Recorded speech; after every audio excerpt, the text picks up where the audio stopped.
और आइए आपको सीधे बीजेपी मुख्यालय लिए चलते हैं। सुधांशु त्रिवेदी एक प्रेस कॉन्फ्रेंस कर रहे हैं। इसके लिए विख्यात वह भूमि आज हिंसा का तांडव देख रही है और उससे अधिक दुखद है वहां के सरकार की असंवेदनशीलता। भारतीय जनता पार्टी के कार्यकर्ताओं पर जिस प्रकार के हिंसक और प्राणघातक हमले हो रहे हैं, 25 से 30 ऐसी घटनाओं की तो हम लोगों के पास सूची है जिसमें गंभीर रूप से हमारे कार्यकर्ता घायल हुए हैं और उनके ऊपर प्राणघातक हमले हुए हैं। उससे भी अधिक चिंता का विषय यह है कि राज्य के निर्वाचन आयोग के द्वारा इन सारी घटनाओं के प्रति एक निहायत ही असंवेदनशील और गैर जिम्मेदाराना रवैया इख्तियार करना, जिसकी वजह से न्यायालय जाना पड़ा और न्यायालय के हस्तक्षेप के बाद स्थितियों पर नियंत्रण लगाने का प्रयास किया गया। पश्चिम बंगाल की सरकार, पश्चिम बंगाल की पुलिस जिस प्रकार से बर्ताव कर रही है, यह देश के लोकतांत्रिक और चुनावी इतिहास में एक बहुत काला अध्याय है। एक फैक्ट आपके सामने रखना चाहता हूं कि अंतिम दिन तृणमूल कांग्रेस के 40,000 से अधिक लोगों ने नामांकन किया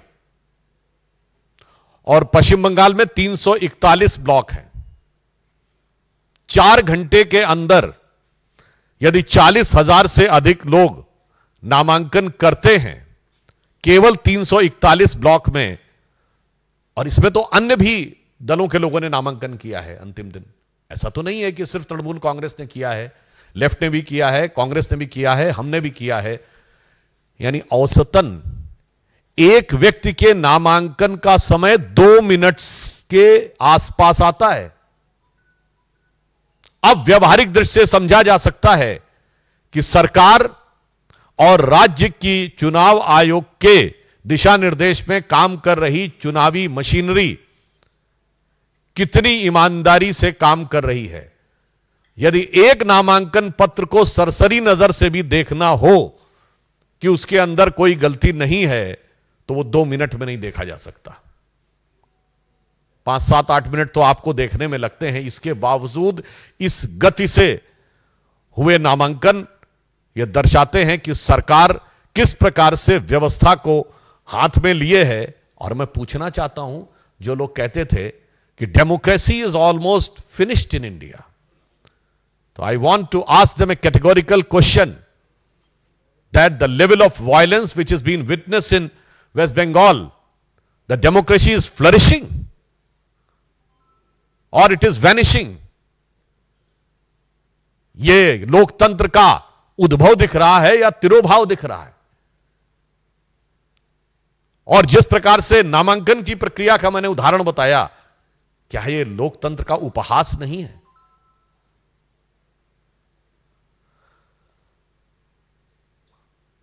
राज्यपाल महोदय भी, आप सभी को ध्यान होगा कि हिंसा की जिस प्रकार निरंतर सूचनाएं आ रही हैं और राज्य सरकार की निष्क्रियता, असंवेदनशीलता जो ममता बनर्जी जी के संरक्षण में चल रही है, उस कारण से राज्यपाल ने भी जाकर आज कई जगह हिंसा प्रभावित क्षेत्रों का दौरा भी किया है।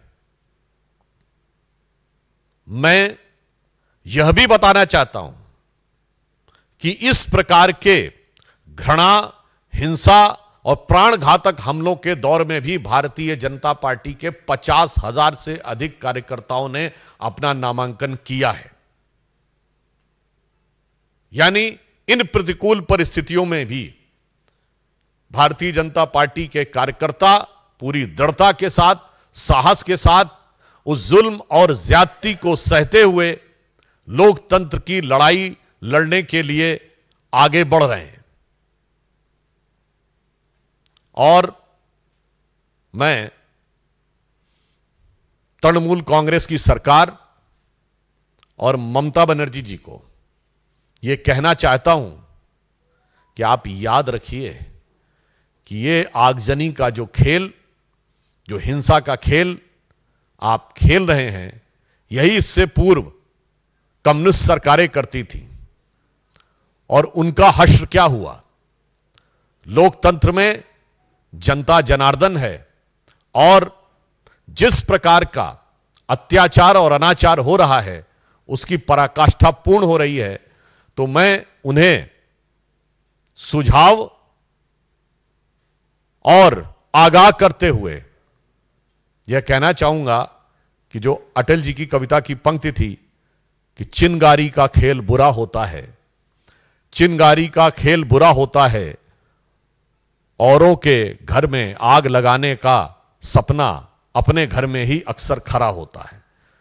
तो जो कुछ ये कर रहे हैं, और इसी के साथ मैं समस्त विपक्षी दलों से पूछना चाहता हूं कि लोकतंत्र का जो स्वरूप, हिंसा से घायल स्वरूप दिखाई पड़ रहा है, पश्चिम बंगाल में जो मां माटी मानुस की बात करती थी, वहां भारत मां के विरुद्ध खड़ी हुई शक्तियां प्रबल, माटी खून से सनी हुई और मनुष्यता पूरी तरीके से व्यथित और कलंकित नजर आ रही है।